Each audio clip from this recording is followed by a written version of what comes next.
은혜와 자비가 풍성하신 하나님 아버지, 주일이 지나고 새로운 한 주를 맞이하는 이 새벽, 저희를 주님의 전으로 인도하시고 예배하게 하시니 감사드립니다. 잠든 세상이 아직 깨어나기 전 어둠 속에서 빛을 찾아 주님께 나아온 성도들을 긍휼히 여겨주시고 이 시간 주님의 임재로 가득 채워 주시옵소서. 생명의 호흡을 주관하시는 주님, 오늘 이 귀한 아침을 맞이할 수 있게 하심은 오직 주님의 은혜임을 고백합니다. 어제의 모든 실수와 부족함을 용서하여 주시고 오늘의 삶을 통해 주님을 더욱 닮아가게 하옵소서. 사순절을 지나며 주님의 십자가 고난을 묵상하는 이 시기에 저희의 마음이 더욱 겸손해지게 하시고 거룩한 부활을 향한 소망으로 채워 주시옵소서.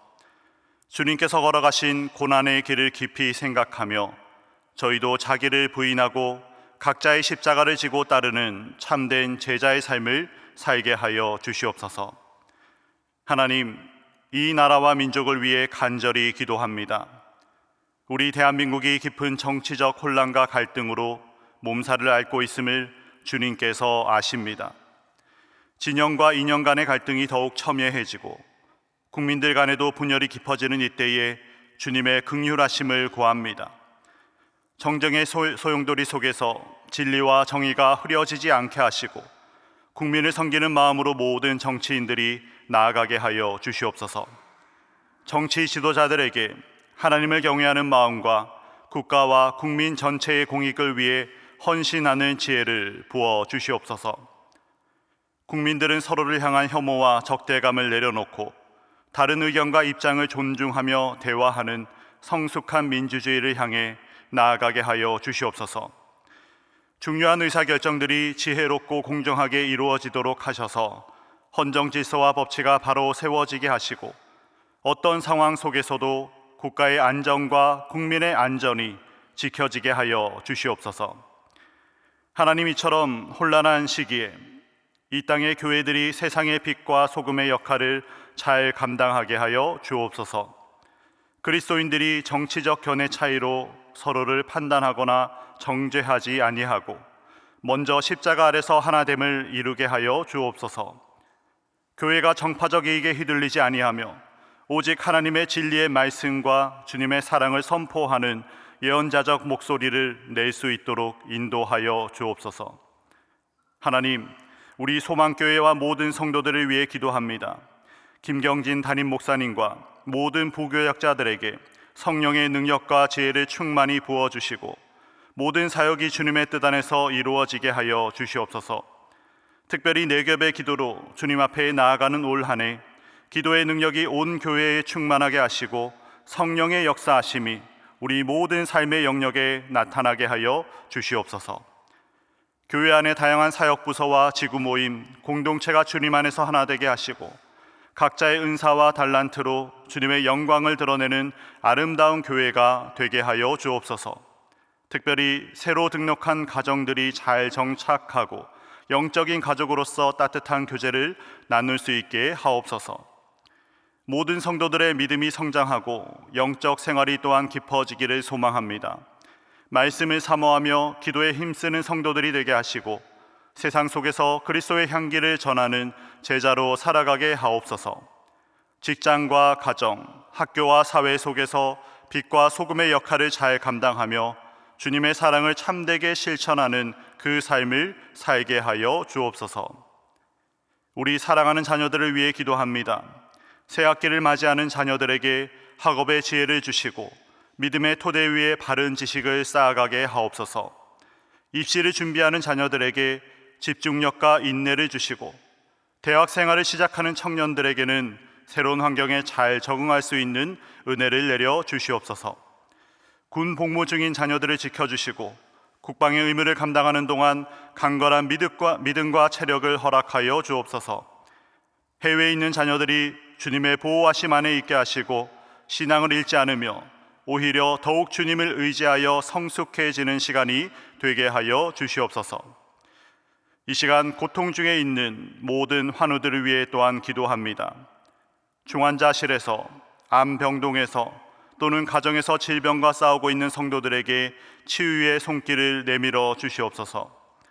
특별히 장기간 병상에 계신 분들과 그 가족들에게 위로와 힘을 주시고 모든 의료진의 손길 위에 주님의 능력과 지혜가 함께하여 주시옵소서. 오직 주님께서 생명의 주관자이심을 믿습니다. 생명의 호흡이 약해진 이들을 일으켜 세우시고 고통 중에 있는 이들의 아픔을 덜어주시며 절망 가운데 있는 이들에게 소망을 주시옵소서. 이제 말씀 앞으로 나아갑니다. 성령께서 우리의 마음을 열어주사 말씀을 통해 주님의 음성 듣게 하시고 그 깨달은 진리가 우리의 삶에 구체적으로 이어지도록 인도하여 주옵소서.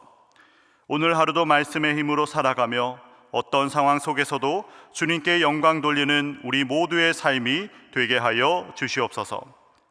우리의 모든 간구 들으시는 주님께 감사드리옵고 우리 구주 되신 예수 그리스도의 이름으로 기도드립니다. 아멘. 하나님이 오늘 우리에게 주신 말씀은 열왕기상 18장 1절에서 15절의 말씀입니다. 열왕기상 18장 1절에서 15절의 말씀을 우리 함께 봉독하도록 하겠습니다. 열왕기상 18장 1절에서 15절의 말씀입니다. 함께 읽겠습니다. 많은 날이 지나고 제3년에 여호와의 말씀이 엘리야에게 임하여 이르시되 너는 가서 아합에게 보이라. 내가 비를 지면에 내리리라. 엘리야가 아합에게 보이려고 가니 그때 사마리아의 기근이 심하였더라. 아합이 왕국 맡은 자 오바다를 불렀으니 이 오바다는 여호와를 지극히 경외하는 자라. 이세벨이 여호와의 선지자들을 멸할 때에 오바다가 선지자 100명을 가지고 50명씩 굴에 숨기고 떡과 물을 먹였더라. 아합이 오바다에게 이르되 이 땅의 모든 물 근원과 모든 내로 가자. 혹시 꼴을 얻으리라. 그리하면 말과 노새를 살리리니 짐승을 다 잃지 않게 되리라 하고 두 사람이 두루 다닐 땅을 나누어 아합은 홀로 이 길로 가고 오바다는 홀로 저 길로 가니라. 오바다가 길에 있을 때에 엘리야가 그를 만난지라. 그가 알아보고 엎드려 말하되 내 주 엘리야여 당신이시니이까. 그가 그에게 대답하되 그러하다. 가서 내 주에게 말하기를 엘리야가 여기 있다 하라. 이르되 내가 무슨 죄를 범하였기에 당신이 당신의 종을 아합의 손에 넘겨 죽이게 하려 하시나이까. 당신의 하나님 여호와께서 살아계심을 두고 맹세하노니 내 주께서 사람을 보내어 당신을 찾지 아니한 족속이나 나라가 없었는데 그들이 말하기를 엘리야가 없다 하면 그 나라와 그 족속으로 당신을 보지 못하였다는 맹세를 하게 하였거늘 이제 당신의 말씀이 가서 내 주에게 말하기를 엘리야가 여기 있다 하라 하시나 내가 당신을 떠난 후에 여호와의 영이 내가 알지 못하는 곳으로 당신을 이끌어 가시리니 내가 가서 아합에게 말하였다가 그가 당신을 찾지 못하면 내가 죽임을 당하리이다. 당신의 종은 어려서부터 여호와를 경외하는 자라. 이세벨이 여호와의 선지자들을 죽일 때에 내가 여호와의 선지자 중에 100명을 50명씩 굴에 숨기고 떡과 물로 먹인 일이 내 주에게 들리지 아니하였나이까. 이제 당신의 말씀이 가서 내 주에게 말하기를 엘리야가 여기 있다 하라 하시니 그리하면 그가 나를 죽이리이다. 엘리야가 이르되 내가 섬기는 만군의 여호와께서 살아계심을 두고 맹세하노니 내가 오늘 아합에게 보이리라. 아멘. 우리는 그 어느 때보다 풍요로운 시대에 살고 있습니다. 스마트폰 하나로 세상의 모든 정보에 접근할 수 있고요. 물질적 풍요와 생활의 편리함은 날이 갈수록 계속해서 더해지고 있습니다. 그러나 역설적이게도 이런 풍요 속에서 우리의 영혼은 점점 더 메말라가고 있다라는 사실입니다. 성경은 아모스 8장 11절에서 오늘날의 상황을 예언적으로 말씀해주고 있습니다. 주 여호와의 말씀이니라. 보라, 날이 이를지라. 내가 기근을 땅에 보내리니 양식이 없어 주림이 아니며 물이 없어 가람이 아니요 여호와의 말씀을 듣지 못한 기갈이라 하셨습니다. 이것이 바로 현대 사회의 모습을 정확하게 묘사하고 있는 것이 아닙니까? 많은 것을 가졌지만 정작 중요한 것을 잃어버린 상황 말입니다. 오늘 본문 열왕기상 18장은 이스라엘이 극심한 가뭄 속에 있던 시기를 보여주고 있습니다. 그러나 이 가뭄은 단순한 자연 현상이 아니었습니다. 열왕기상 17장 1절에서 엘리야가 선포했듯이 이것은 이스라엘이 바알 숭배로 하나님을 떠났기 때문에 하나님께서 내리신 영적 심판이었습니다. 그러나 이 영적 가뭄의 시대에도 하나님께서는 하나님의 일을 하고 계셨습니다. 오늘 이 시간은 우리 세 가지 중요한 측면에서 이 본문을 한번 살펴보려고 하는데요. 첫 번째는 영적 가뭄의 본질에 대해서, 두 번째는 그런 상황에도 일하시는 하나님에 대해서, 세 번째는 우리가 사명의 자리로 돌아가는 길에 대해서 한번 묵상해 보고자 합니다. 우리 먼저 1절과 2절의 말씀을 다시 한번 읽도록 하겠습니다. 1절과 2절입니다. 많은 날이 지나고 제3년에 여호와의 말씀이 엘리야에게 임하여 이르시되 너는 가서 아합에게 보이라. 내가 비를 지면에 내리리라. 엘리야가 아합에게 보이려고 가니 그때에 사마리아에 기근이 심하였더라. 본문은 많은 날이 지나고 제3년에 여호와의 말씀이 엘리야에게 임하였다라는 그런 선언적인 말씀으로 시작하고 있습니다. 누가복음 4장과 야고보서 5장에 따르면 실제로 3년 6개월 동안 비가 내리지 않았다라고 우리에게 알려주고 있는데, 이것은 가뭄의 고통이 얼마나 길고 어려웠는지를 우리에게 알려주는 것입니다. 그리고 마침내 하나님께서 침묵을 깨고 말씀하십니다. 하나님의 주권적인 개입이 오랜 침묵 이후에 다시 한번 들어오고 있는 것입니다.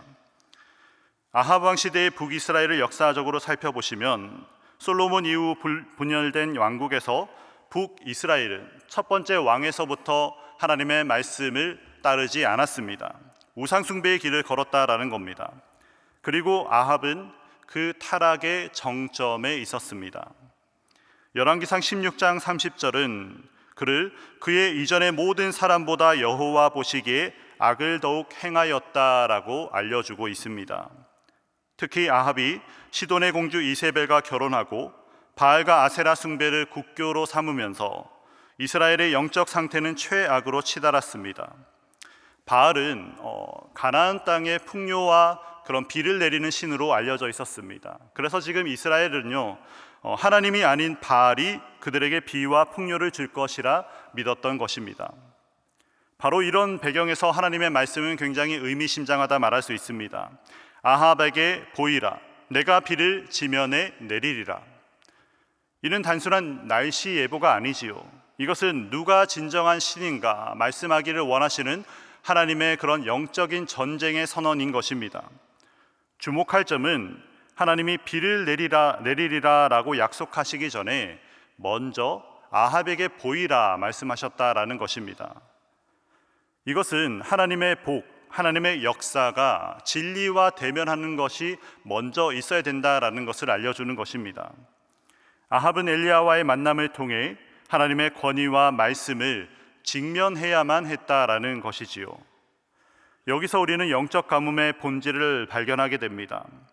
아합과 이스라엘은 물을 찾고 있었지만, 마실 물을 찾고 있었지만 하나님은 사람을 찾고 계셨다라는 것입니다. 그들은 풍요의 원천을 바알에서 찾으려 했지만 진정한 생명은 오직 하나님께 있었다라는 것이지요. 예레미야 2장 13절의 말씀처럼 그들은 생수의 근원 되시는 하나님을 버리고 스스로 웅덩이를 파려고 했지만 그 웅덩이는 물을 가두지 못하는 터진 웅덩이였다라는 것입니다. 오늘날 우리의 영적 가뭄도 다르지 않습니다. 우리도 성공과 인정, 부와 쾌락 등에서 우리 영혼의 갈증을 해소해 보려고 하지만 이것들은 모두 터진 웅덩이일 뿐이다 라는 것입니다. 진정한 해갈은 오직 생명의 근원이신 하나님께로 돌아갈 때에만, 우리도 하나님의 진리를 직면해야만 그런 영적 갈증을 해소할 수 있다라는 사실입니다. 우리 3절과 4절의 말씀도 같이 한번 보겠습니다. 3절과 4절입니다. 아합이 왕국 맡은 자 오바댜를 불렀으니 이 오바댜는 여호와를 지극히 경외하는 자라. 이세벨이 여호와의 선지자들을 멸할 때에 오바댜가 선지자 100명을 가지고 50명씩 굴에 숨기고 떡과 물을 먹였더라.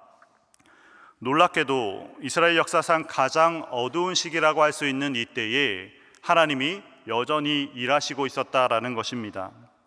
아합의 궁전 한복판에 여호와를 지극히 경외하는 사람이 있었다 합니다. 바로 오바댜입니다. 그리고 이어서 5절과 6절은 가뭄이 얼마나 심각한지 또 보여주는데요. 이어서 한번 5절과 6절을 읽도록 하겠습니다.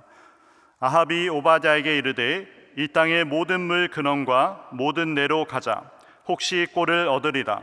그리하면 말과 노새를 살리리니 짐승을 다 잃지 않게 되리라 하고, 두 사람이 두루 다닐 땅을 나누어 아합은 홀로 이 길로 가고 오바댜는 홀로 저 길로 가니라.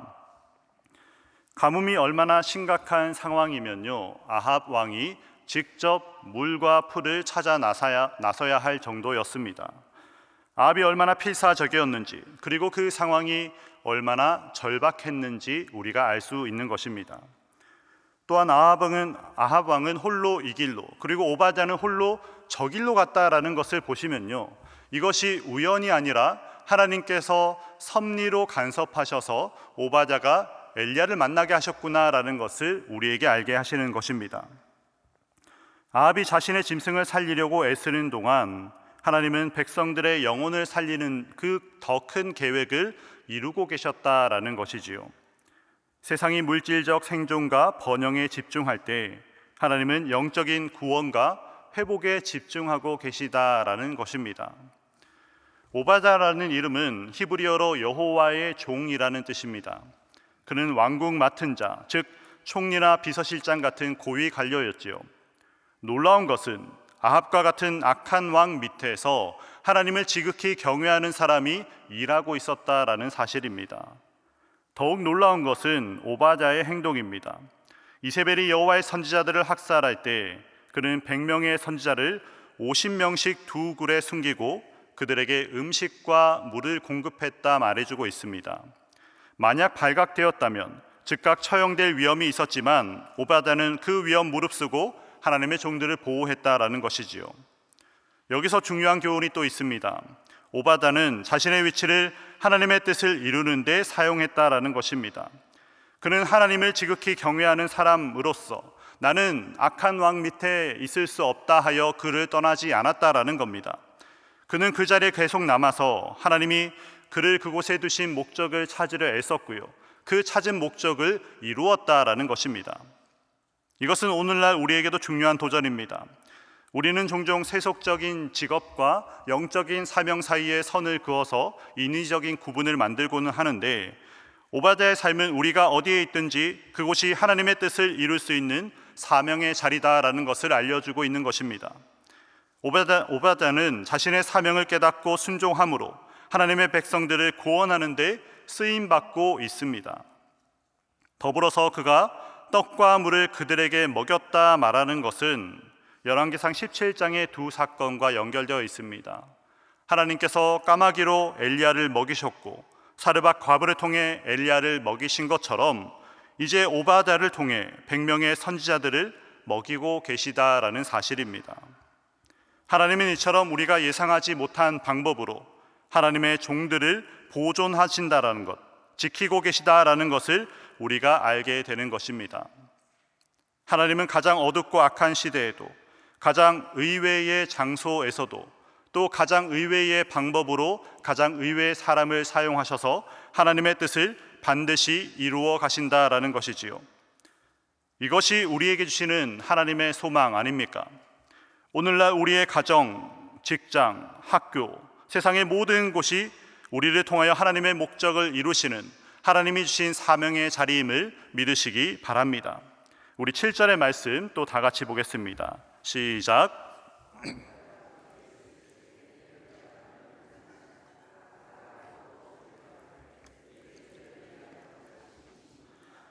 네, 이제 본문은 두 하나님의 사람 오바댜와 엘리야의 만남을 보여주고 있습니다. 오바댜는 즉시 엘리야를 알아보았고요, 내 주 엘리야여 당신이시니까 라고 엎드려서 존경을 표하고 있습니다. 왕 바로 밑에 있는 고위직 관료임에도 엘리야에게 그런 존경의 모습을 보였다라는 것이지요. 이후 8절부터 시작되는 내용에서는 그 오바댜의 깊은 내적인 갈등을 볼 수가 있는데요, 엘리야가 아합에게 자신의 존재를 알리라 요청하자 오바댜는 이 요청이 자신을 위험에 빠뜨릴 것을 두려워하는 것을 볼 수가 있습니다.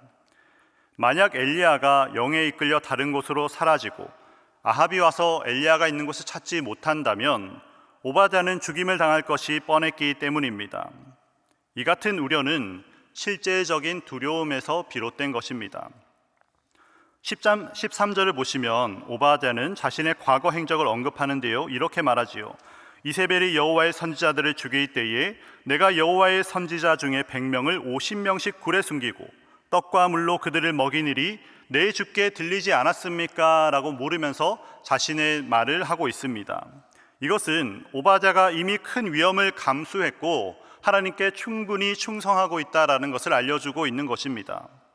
그리고 이 두려움은 매우 인간적이고 우리가 이해할 만합니다. 오바댜는 이미 큰 위험 감수해서 100명의 선지자를 구했고요. 또한 그는 어려서부터 여호와를 경외하는 자였습니다. 그런데 이제 더 큰 위험을 감수해야 한다라는 것이 당연히 그에게 큰 부담이었을 것입니다. 그러나 오바댜의 두려움과 대조적으로 엘리야는 절대적인 확신을 보여주는데요, 15절의 말씀 같이 읽겠습니다. 15절입니다. 엘리야가 이르되 내가 섬기는 만군의 여호와께서 살아계심을 두고 맹세하노니 내가 오늘 아합에게 보이리라. 이 선언에는 하나님의 약속에 대한 절대적인 신뢰가 있습니다. 또 만군의 여호와라는 표현은 매우 강력한 의미를 가지지요.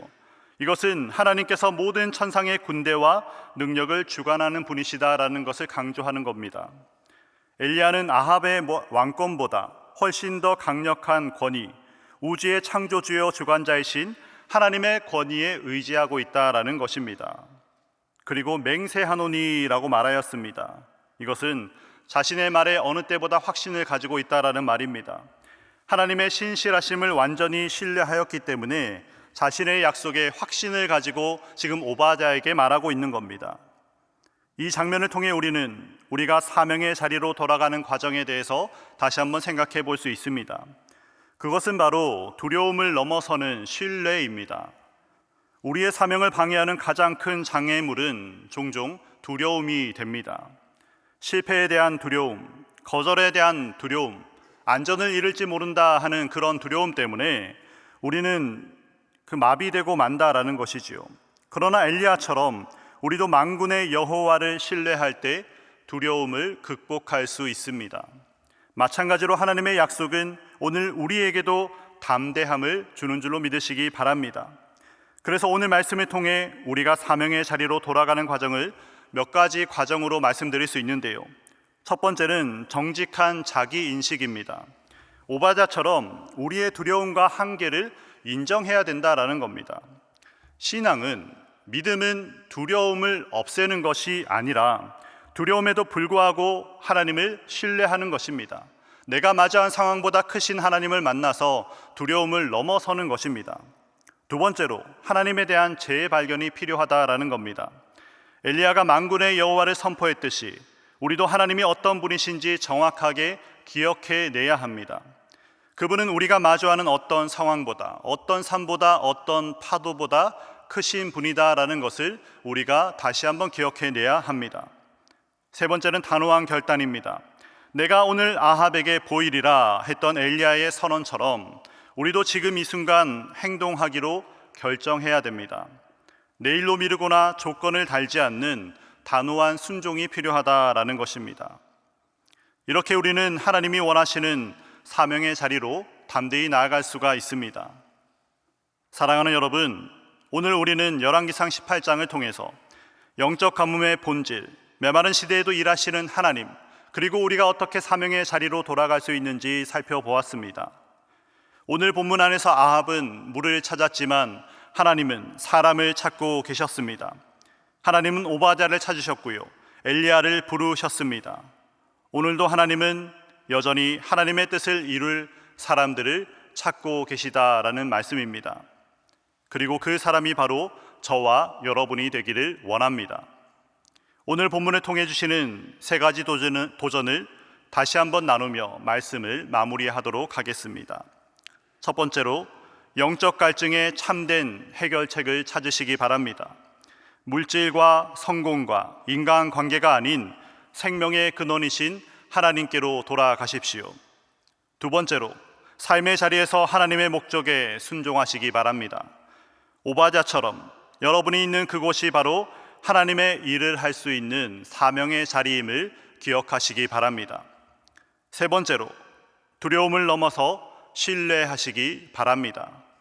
엘리야처럼 만군의 여호와를 의지할 때 우리는 불가능해 보이는 상황에서도, 어떤 어려운 상황에서도 승리할 수 있습니다. 하나님께서 오늘 우리에게 주시는 이 도전의 말씀에 아멘으로 순종하고 오늘도 살아가시는 모든 여러분 되시길 주님의 이름으로 축복합니다. 우리 함께 기도하도록 하겠습니다. 하늘에 계신 우리 아버지, 아버지의 이름을 거룩하게 하시며 아버지의 나라가 오게 하시며 아버지의 뜻이 하늘에서와 같이 땅에서도 이루어지게 하소서. 오늘 우리에게 일용할 양식을 주시고 우리가 우리에게 잘못한 사람을 용서하여 준 것 같이 우리 죄를 용서하여 주시고 우리를 시험에 빠지지 않게 하시고 악에서 구하소서. 나라와 권능과 영광이 영원히 아버지의 것입니다. 아멘.